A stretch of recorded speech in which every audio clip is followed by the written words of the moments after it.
Town hall meeting. As you can see by the slides above, it's kind of an Advent-y town hall meeting this morning.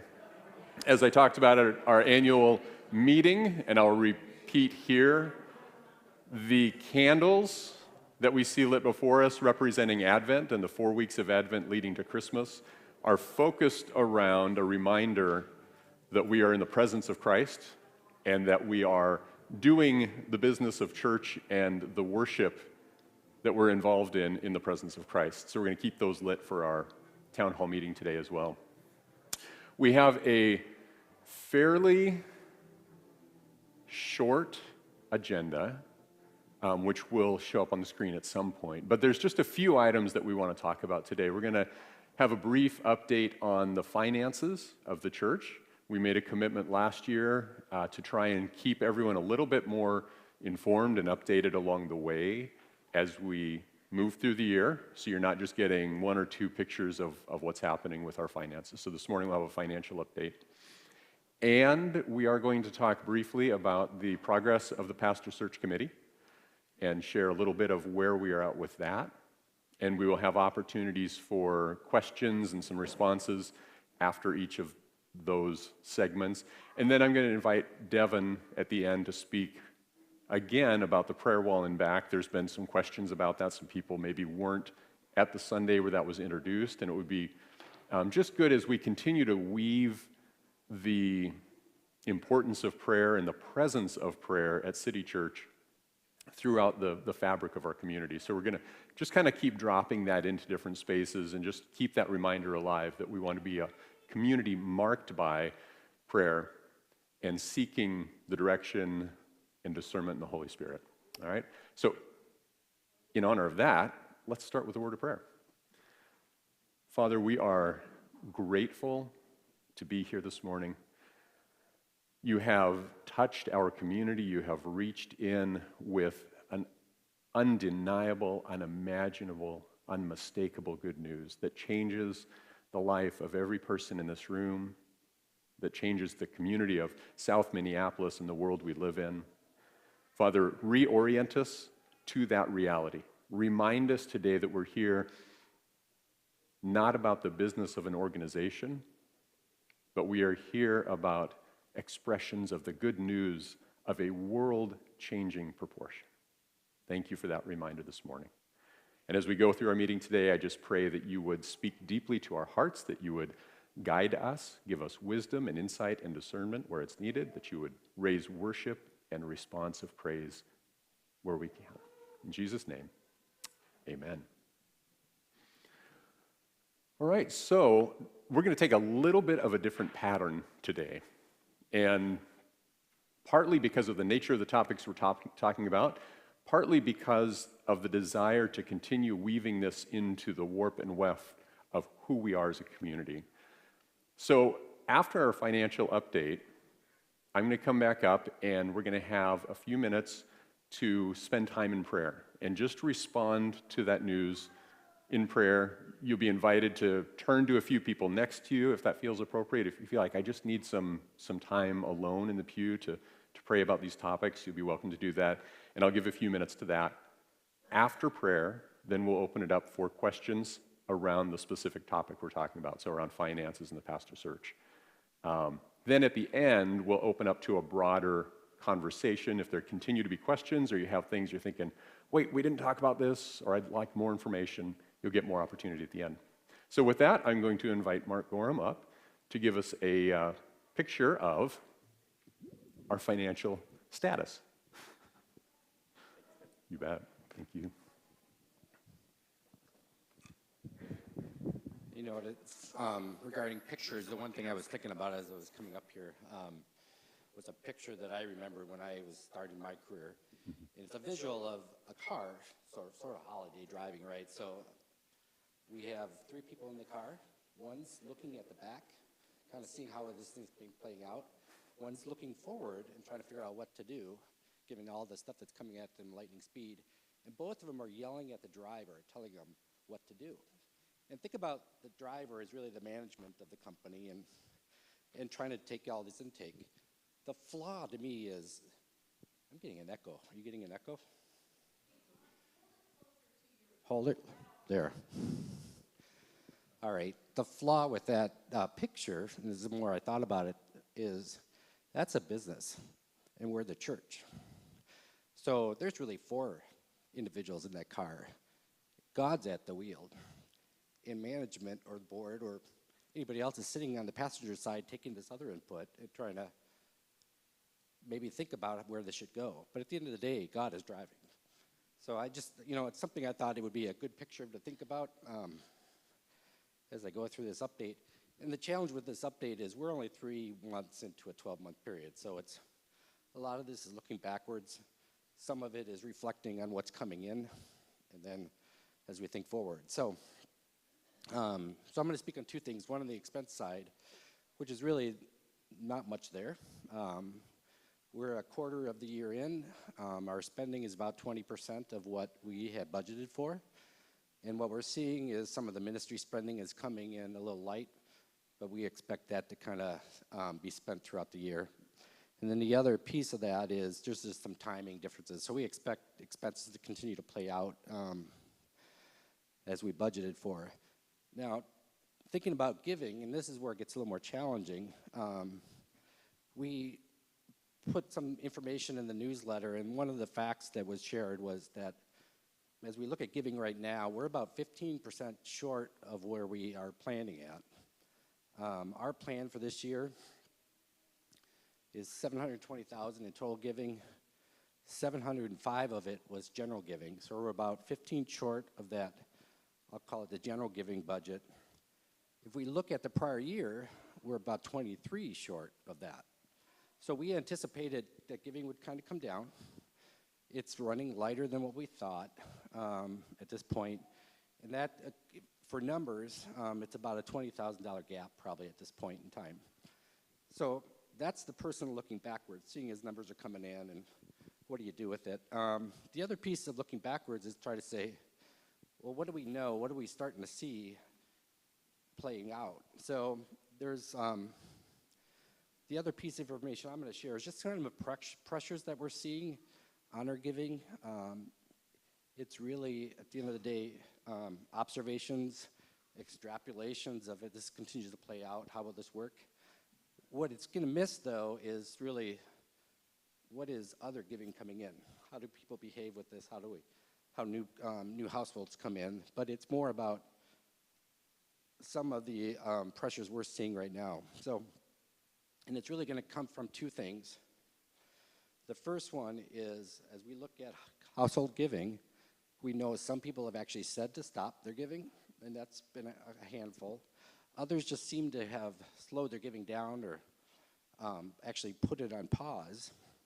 And then the other piece is just, they're just a little lighter than what they did last year. And that's the challenging piece of this whole thing is we don't know where this is going. All we can do is say, these are some of the things. But if I took that information and said, okay, based on what they gave last year, based on how we're seeing it play out these first 3 months, it's possibly about a $75,000 shortfall than what we might have thought. I don't want to be, the challenge with this is I don't want to raise a bunch of alarms because I think it is challenging. It's really hard to understand where this is going, and I think it's one of those things that we have to all be prayerful about. And while this all may seem bleak, the other thing to kind of remember, and I should have said this up front, giving is really, we're looking at things that, well, giving can be, is really influenced by a lot of uncertainties. It's influenced by external pressures, life events. We have situations where just families have moved out of state, and that's just the reality of giving and how this plays out. The other piece of it is it's inconsistent. So it's kind of hard to judge on 3 months of giving versus last 3 months of giving and where this might go. But the other thing, and this is just kind of funny, sometimes it's accidental. So the Gorham family had some giving actually drop off that we were giving to a charity because the credit card was fraudulent. They cut it off, and it was an accident. So some of our some of the things, again, we're looking at the past. We don't know if it's real. We don't know if it's something, the decision that the household has made. And all we can do is extrapolate and speculate a little bit about where it's going. The other thing to think about is, at the end of the day, this church has been really blessed. It's been blessed with additional giving that we've seen play out over the last couple of years that have really offset shortfalls. And we see giving from new households too. So it's not an end-all be-all thing, or even a household that just keeps shrinking. There are people that are coming in, there are people that are stepping up. So it's my comments and that shortfall that I referenced is really about if we let this group kind of play out the way they're playing out, there's going to be a gap. But what we don't know at this point is where new people are coming in or stepping up. So the other couple things, and I'll turn over to Tim here. The other thing we had referenced too in the newsletter was around year-end giving. What we have seen pretty much every year, about 25% of our giving happens in December. So when I think about that car and people watching the front window, we're already in the middle of December here. And so we need to kind of keep an eye on it. It's 25%. It's, doing the math, it's $156,000 that we would have seen last year. And so that's the other thing. And again, we don't know how it's coming. I see things, week by week. But it's a thing in our fiscal year that is something that we are observing and watching as we go. And then, when I think about year-end too, that is where people have this church has really stepped up and showed their giving spirit, their individual giving spirit to this church. So having said all that, remember my comments or observations, extrapolations, things we're watching, and the future may seem challenging, but it remains unknown, and it really remains in God's hands. Because at the end of the day, He's driving the car. So the church continues to be, again, and what keeps me confident and optimistic is the church continues to be blessed by the strong foundation we have. But also just that has built up actually considerable reserves for us too. And so should we need them at the end of the year, the shortfall can be covered. So with that, I just want to say thank you for the generosity of this church. It's sustained this church for many years. It continue will be.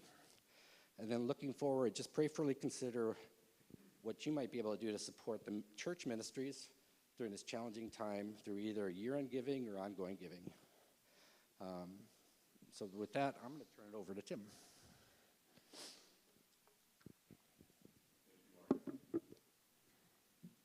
So I don't have a lot of extra commentary to add to that. I will say this is an ongoing and consistently deep conversation with the board. We consistently evaluate the financial standing of the church and how we are planning, how we're working with the staff to encourage them to, shape their spending in the right ways, and prayerfully just anticipating what God's going to do in this. So we're looking at, okay, if the spending continues, then what kinds of adjustments will need to be made? What will that look like for our ministry rhythms and seasons? What will that look like for, the coming year at City Church? We're very aware of those things, and the board is in pretty consistent conversation about what that looks like. So at this point, I'm going to invite us to take 5 minutes to prayerfully respond to this. I've got some suggestions for ways that you may choose to pray. These are just suggestions, but gratitude that we have been remarkably blessed both financially and just in the life and the rhythms and flow and impact of City Church for many years.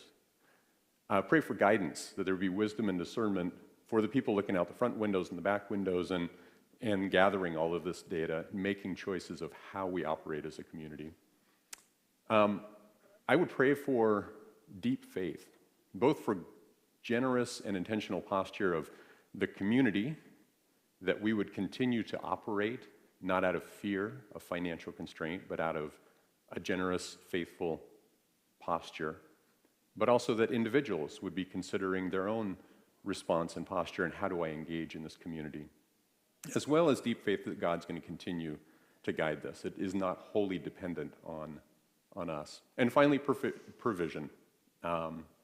just for continued resource, and that's financial, that's time, that's volunteers who have stepped up and said, we're gonna supplement the staff in doing some things, we're gonna create community together. So I'm gonna set my alarm for 5 minutes. I'm gonna give you 5 minutes, and I will interrupt and say amen, and we'll continue on, all right? So please pray, gather some people if you want, or pray individually, it's up to you.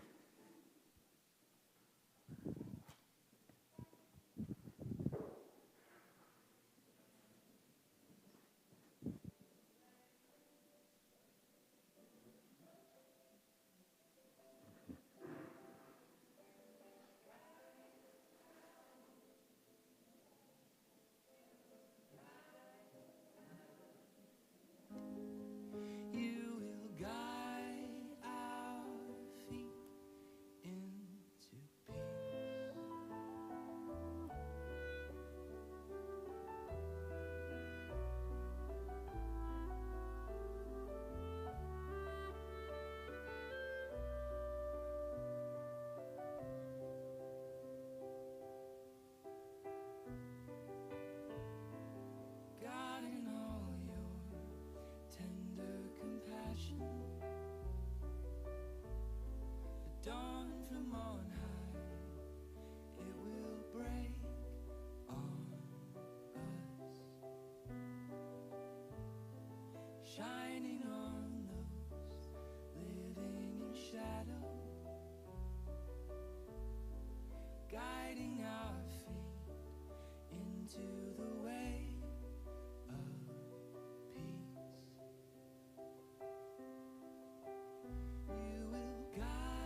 wish I can hold your hand. I walk the world with you. And you lead me to God's own heart, where all these wonders have their start. But here within the state of I'll be financial conversation that Mark introduced to us. If you need clarification or anything, we would love to hear that and engage in further conversation. And when we feel like we've had a chance to do that, we will turn to the next item. So I've got a microphone here, and we're happy to do that. And I'll invite Mark as we have questions, and the rest of the board can respond. So, any questions or comments coming out of Mark's presentation?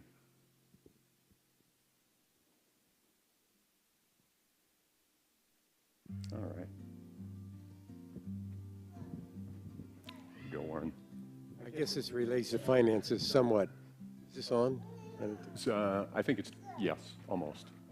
I guess my question is, how has attendance been? I mean, it seems like there's more people, but do we have information on what direction we're moving as a church? Yeah. That's a great question. I don't see Robin, who tabulates our numbers, so I don't know if one of our pastoral staff has a quick answer to that. If not, I will give a mostly educated guess, because I do get the reports. Okay, so the mostly educated guess is, not guess, but based on the reports, and I haven't looked at last week's yet, and obviously don't have this week's. In general, we saw kind of a stable number through last fall and spring that dipped down into the summer months, which is very normal, and probably got down into the low hundreds, 110-ish, maybe a little lower through the summer months. Since really the annual meeting and maybe the 2 weeks prior to that, we've seen it jump back up to around 135, 140-ish, depending. It gets a little sticky how you count the youth and the children's ministries and stuff, because there's different counts that are tabulated. But in general, we're probably at the healthiest, most stable point that we've been since last year, and possibly since mid-COVID. That I would say we're on a slow trajectory, but we are growing in numbers. Does that seem to reflect?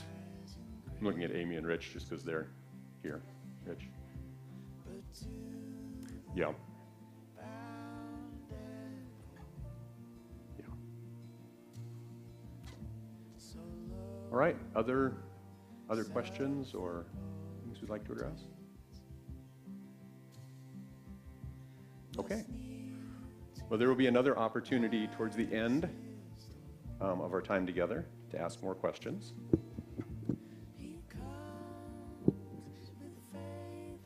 Yes. Yeah.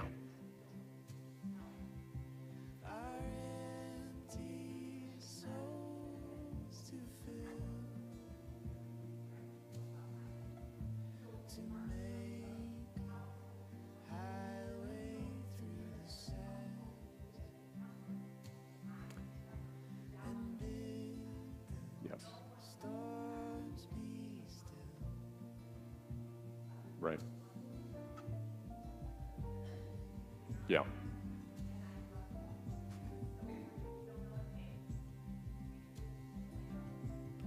Thank you for that, Amy. Yep. Yeah, we're not in the back reviewing a list of names and how much you've been giving over the last 15 years. We have account numbers that we see, and that helps us to track. So, and we do know sometimes, as Mark said, sometimes families will let us know that they're moving, that they're stopping giving, that they're leaving for whatever reason, or they're reducing, and sometimes they don't. The funding just kind of, we see, account number 13327 just has kind of tapered off over the last several months. So that's the mechanics of how we get that data. All right, so we're going to talk briefly about the pastor search update. Elliot is here, as is Rick Lundberg. There we go. We weren't sure, Elliot wasn't sure if he was going to be able to make it this morning, so asked if I would give the brief update. And that's why they're not up here. But as we have questions and there's more conversation around the pastor search committee, they are present. We can invite them into some of the responses. Broadly speaking, in the process, and you've heard aspects of the process that we're in a number of times, but we're working with a group called P3, which is the Converged Denominations Pastor Search resource that they've made available to us. Applicants apply to P3. Their applications are reviewed. They go through a pretty intensive process with P3 that includes applications, that includes personality profiles, that includes ministry profiles, leadership styles. I mean, it's literally hundreds of pages of work that the applicants get to do. And then they are interviewed by P3 to establish kind of their ministry fit and ministry potentials, and that goes into their file. Then P3 takes all of the people in this pool of applicants that they've collected, and so it could be people who've applied to other churches, people who have just come out of seminary and said, I'm ready to dive into pastoral work, people who are looking to change their pastoral calling. Anyone who's in that pool of applicants who has been vetted and gone through the process, then go through a matching process with City Church specifically. And so P3 looks at them. We filled out also hundreds of pages of profiles and personality indicators for the church, what we're looking for in a pastor, and they look at this for City Church, and they look at this pool of about 100 pastors and say, this person could be a great fit here due to a number of factors, from salary expectations to geographic location to size of church to theological and doctrinal questions. And they cull through this pool and recommend to us kind of 3 to 7 or 8 names and applicants that then we take on board. So we receive these 3 to 7 names, and the pastor search committee reviews the applications, and we start our own process of interviewing those people and narrowing that field down. Ultimately, we will have a couple of people, finalists, that we're inviting to candidate, and we will pass a name along to the board for approval and presentation to the congregation to vote on. So that's the big picture of the process. We have done tons of paperwork. We've done neighborhood profiles, church profiles, theological profiles, doctrinal profiles. We filled out a DISC personality assessment as if the church were a person, and we were profiling our personality as a church, which was a really fascinating process to go through. Currently, where we are at, the posting has been closed. We sent it out to about 9 different seminaries and educational places, inviting people to apply to P3 if they're interested in City Church. That posting closed at the 1st of November. All of those applications have been reviewed by P3. We just got word this week, looking at Elliot, but we just got word this week that they have 2 final applicants that P3 thought we really want to make sure that we complete the review process for them because we think there's potential for City Church. So they're supposed to complete their interview with P3, and P3 uses like retired pastors or former ministry people to do the actual interview, so it's pastors interviewing potential pastors. They have 2 people. They're trying to get those finished up this week, hopefully. She said she's hoping all of those applications will be complete, so they're kind of holding that window a little bit because they think these could be really strong potentials for us. And in we're hoping first week of December, if not before Christmas, we should receive that list of applicants to the search committee. Then, the first couple weeks, we will have a whole series of meetings with our search committee. We will start narrowing down those 7 or 8 applications we receive. We'll start doing Zoom interviews, which means that our search committee will be potentially meeting 2 or 3 times in a week to do some interviews and start narrowing that field down. And we continue to be optimistic and hopeful that by kind of April, Easter-ish, that we will be able to extend an invitation to our next senior pastor and then see what the timing is in their response and how soon they could step into the pulpit. There are all kinds of ways this can go sideways. There are ways that this can happen or not happen. So applicants can withdraw their applications. We could look through the file and say, none of these are the right fit. We don't feel the Spirit calling any of these people to City Church. It happens where people are invited, they candidate, they come in to preach, and everyone goes, wow, this is great. And the candidate says, actually, I'm withdrawing. So I have a friend who is on the board of another large church here in the cities, shared with me, our church went through, they had 2 people pull out, and we had to restart twice, and it was the 3rd person, so it was like a 2.5-year process. We're praying that does not happen. But be aware that there are things that are just beyond. What's that, Elliot? Exactly. Got to keep it positive here. Do you want some good news? Okay. So we are super encouraged that we have this list of names that is being culled, that our contact at P3 has identified that there are these last 2 people. They're like, we want to make sure they're considered. So we're holding that just a little bit longer. We take that as an indication that they're A, being very intentional and thoughtful, and B, that we have a good pool of people that we're looking at. And there is some excitement from P3 that, we've got people. Hold on, we got to get these people in. So that's good news. I'm super excited about that. And I recognize that as a church, we're still looking at a few more months. As a search committee, we're looking at some really intense weeks and months coming. Our job is just going to really, at this point, take on a lot of extra weight. So you could be praying for that. Speaking of praying, I'm again going to give us a 5-minute chunk to pray together about the search process, about the pastor who's being called. We've distributed some prayer guides. If you have those, we encourage you to continue praying. I know it's been like 16 months now, and we want to continue praying along those lines, so I'd encourage that. But I also put up some suggestions for prayer this morning. Gratitude, I think there's just been a deepening of community life in the in-between. And it's easy to lose sight of that. It's easy to think, man, if we could just get to that next person. But the reality is God's been doing some amazing stuff in and through our community during this in-between time. Gratitude for the continued development of faith and ministry. I think people have continued through Sunday morning communities and outreach opportunities and just refining and revisioning our ministry, that people are growing in themselves, and the ministry of City Church continues to develop and mature. Pray for guidance, for wisdom and discernment for the search committee, for the board eventually, for the church, and for the pastor who's going to be called.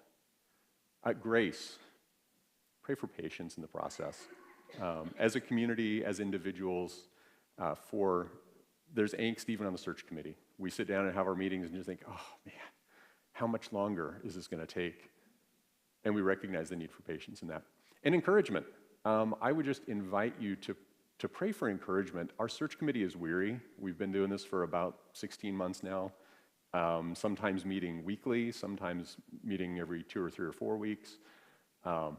It's a big load that they're carrying. So I just encourage you to pray encouragement, courage, and strength for our search committee as they go through that. And for City Church, you guys, you're bearing the weight of this, and we recognize that.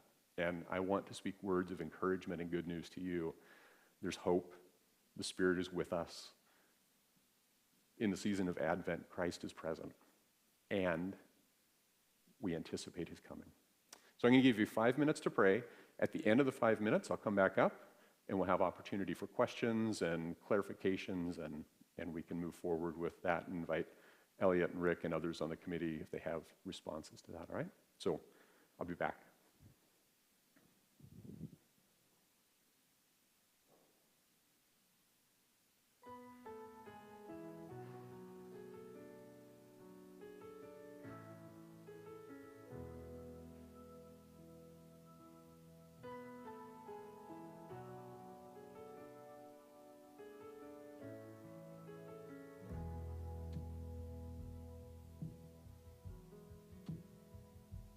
In a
Father, hear the prayers of your people. Amen.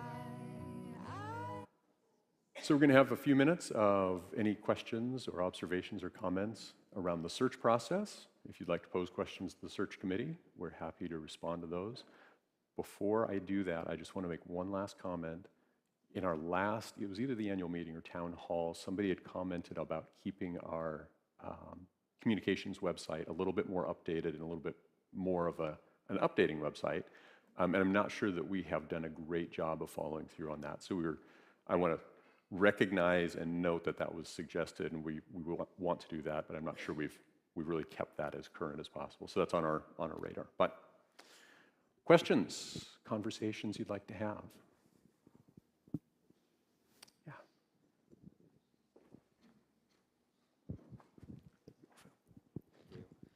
So I've got two things. One, you had mentioned that the church had actually taken the disc profile, and I'm just curious, and maybe you've shared it before, but summarize that church personality? Yeah, that's great. Okay, Elliot is going to pull that up so he's got the actual report they returned, so he's the guy to answer that. So we'll put a pin in that one while he's looking it up, and we'll come back to that. Great. The other thing I just wanted to is praise really for Rich and Valerie. I mean, I feel like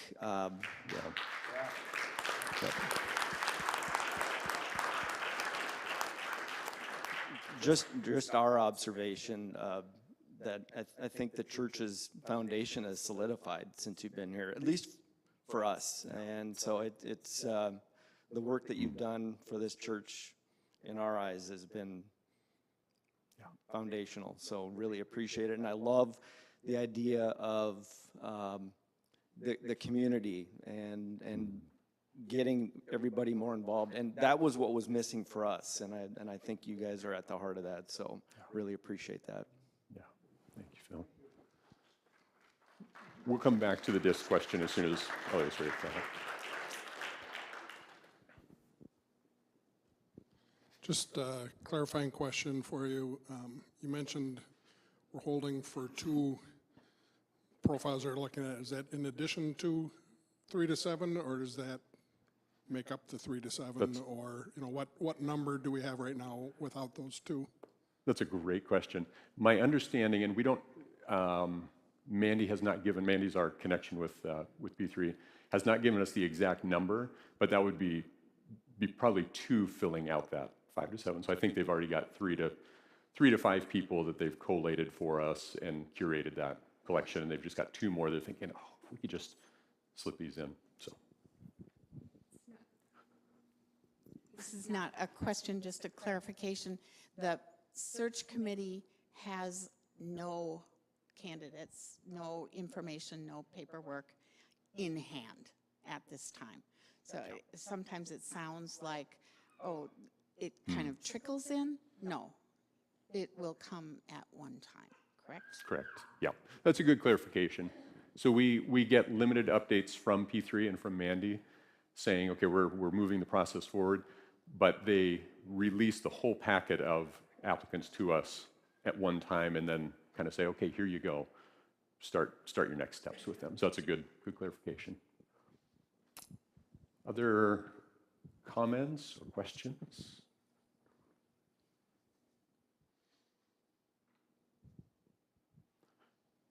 Do you want to talk disc to us here for just a minute? And just to add on to what Nan just mentioned, when we get these candidates, they sent us a blank pastor profile that just to kind of give us a heads up on what kind of information we'll be seeing. And with just the questions, no answers or anything, so completely blank. It's a 17-page report once they put the candidates' information in there with all their answers to all the resume information, but then like theological questions, they said it can be up to like 40 pages long. So we'll have some pretty intense information gathering sessions ahead of us. So if you're unfamiliar with the DISC profile, DISC stands for, basically divides people into 4 categories. And another point of clarification, we actually, as a committee, filled this out based on the personality profile that we believe our next pastor should have. So not we as a church, but what we're looking for in a pastor.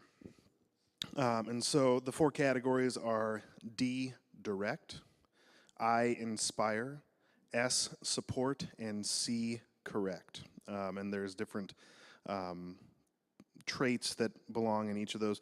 Basically, to summarize, inspire, we're looking for someone who is influential, who is persuasive, who is enthusiastic. We would think it's really important that whoever comes in is going to cast a vision and then walk alongside people as we pursue that that vision.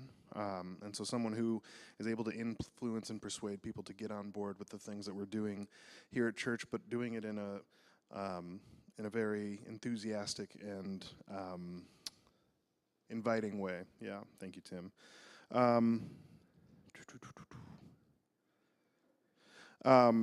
Without getting too into the weeds, each personality type is divided into some other subtypes, and so the one that we kind of hit on was someone who is a collaborator, someone who is not leading from the front, but leading amongst and working with everyone and recognizing the gifts in people, and so that kind of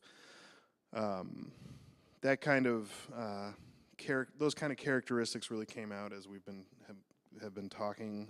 Someone who is going to recognize the gifts in people and say yes, and empowering people to do that. So I don't know if there's any other specific. Well, I'll just read the style overview. Teaming, a supportive team player giving recognition and appreciation. Their focus is harmony and friendship. One of the possible frustrations of this person could be issues with conflict and the risk of over-compromising, so making sure that, in their enthusiasm, not going too far in one direction. Someone who's motivated by shared involvement, mutual affirmation, and harmony. So people working together, pulling for the same vision, and bringing people in to enhance it. Great, thanks, Elliot. All right. Any other questions at this point about what we've talked about or about the search committee? Comments from the search committee? All right. Okay. I'm going to invite at this point Devin to come and give us a 3-minute revisiting of the prayer wall and just kind of share the vision for that. And then we'll open the rest of the time up that we have together to any additional questions or let you all go a few minutes early. Hey, so if you've noticed the last few weeks, there is a brushed metal web over in that corner with illuminated lights and all of that. That is our new prayer wall. Now, if you can recall back to when we first got the survey results from Vital Church, one of the recommendations was really to become a church that is defined by a culture of prayer, that would be something that was deeply embedded, rooted into who we are as a community. And so there's kind of a variety of ways that we've done that. We did the sermon series on prayer. We've reestablished praying for people after the worship service, inviting people to come forward to receive prayer. We are doing the monthly prayer gatherings as well, but we also recognize, very similarly to a message that I actually got to preach a few weeks ago on prayer, we all do it differently. We all engage, we're all wired very differently. So for some people, coming up forward after a worship service is an incredibly intimidating way to receive prayer. And so they leave having their prayers, carrying their prayer requests with them, and not being able to share that burden with others. And so this idea actually came out of some of our creative Lent series. I try to find different tactile ways for people to engage in worship. and I stumbled on this web. If you're familiar with any like crime TV shows, you've got like those, those pinpoints and then string connecting and all of that. So it kind of came from this vision of seeing an actual web created with string where people could write down a prayer request, put it in the web, and walk away and have somebody else come and take that prayer request out and pray for it. And so that's kind of the idea behind it, is it allows you to have some sense of either anonymity if it's something vague and you don't want to put your name to it, or you're welcome to sign it as well. So in the back over there corner, there's a high top table with a cross on it, with some blank paper and some pens. And you're invited to, as you feel led, write a prayer request. Anytime you're in the building. If it's here on a Sunday, you can go back there, write it, roll it up, put it in one of the open slots. If you're here during the week, come into the worship center and put in your prayer request. I'm checking it regularly. Prayer requests are being included with the prayer requests that get written on connection cards as well. So that's another way for you to be able to submit your prayer requests to the staff. But also, if you're somebody who enjoys praying for others, I invite you to go back there and just pull one of the prayers off, take a look at it, spend some time in the corner back there or finding a spot in the pew and praying for that request. And then just ask you to put it back on the wall there for others to be able to come and pray for those needs. So it's designed to be very interactive and a way for us to be finding new ways and new ways to engage in prayer for our community and for one another. Thanks, Devin. Yeah. Appreciate that. Super excited to see prayer web more deeply and thread into our lives. So the rest of our time, I'm not going to give us prayer time about prayer, so we're just going to jump right into it. The rest of our time is just if you have additional questions that you'd like to bring to the board or anything we haven't covered, and if not, we will we'll release you and let you be about your week. Yeah, man. Okay.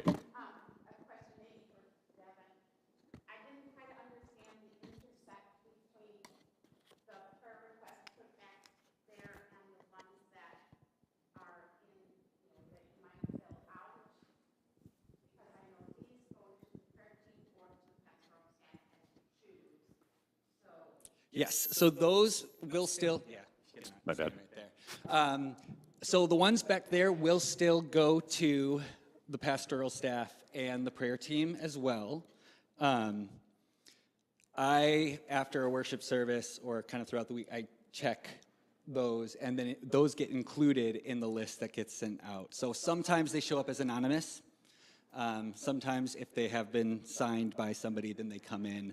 There's no designation on those lists necessarily of, well, if it's anonymous, then it definitely came from the prayer wall. But if it's somebody from the congregation, you wouldn't necessarily know whether or not the source was a connection card or the prayer wall. Basically, the idea, it's probably a little redundant, at least initially, but not everybody has access to the prayer list. It's a opt-in group that gets that, and so the idea is to get more people in the church praying for some of these needs. So, yeah. Thanks, Devin. All right. Other questions or things you'd like to bring up for conversation?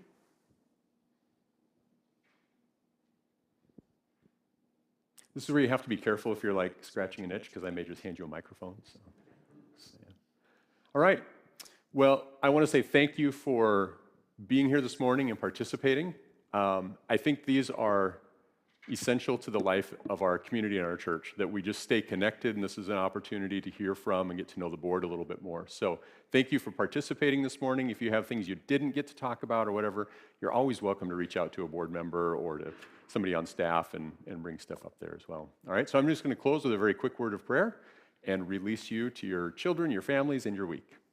Father, thank you for welcoming us into your presence this morning, for inviting our hearts to align with yours, for inviting our conversation to lift up the community, and for providing space to do life and ministry together.